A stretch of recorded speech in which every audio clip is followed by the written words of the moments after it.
Hello there. Around £500 million in savings have been found as resources are focused on tackling the harsh reality of the cost of living crisis. That was said by Scottish Deputy First Minister John Swinney. He updated the Scottish Parliament on steps being taken to meet the increased cost of public sector pay and to provide support to those who need it most, while balancing public finances. Soaring inflation means the Scottish Government budget is now worth £1.7 billion less in real terms than it was last December. Since then, inflation had risen from around 4% to more than 10%, with possible further increases when figures come out next week.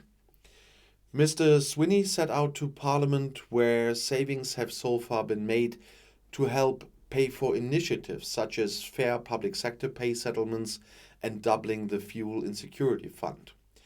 He has also written to the Finance and Public Administration Committee outlining the details of reductions in planned spending made in recent weeks.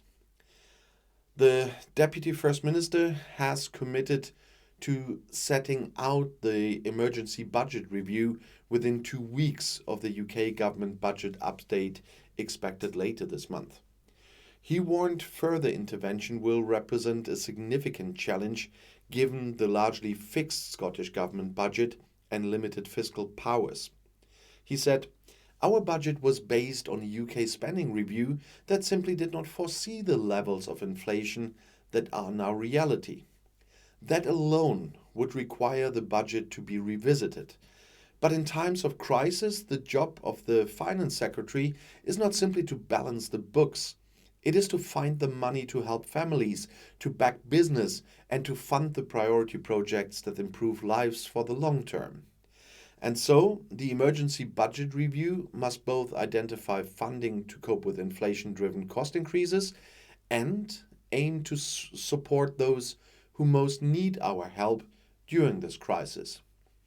This is the harsh reality of a fixed budget and limited powers. The Scottish Government simply does not have access to many of the levers which would provide the greatest support in this crisis. We will do everything we can. We will make the hard choices, but only the UK Government can act to end this crisis. They should do so, and I encourage them to do so now." And that ends what Swinney has said, but there you can see another discussing point for the terms for Scottish independence. And I'll see you in my next video. I'll be back.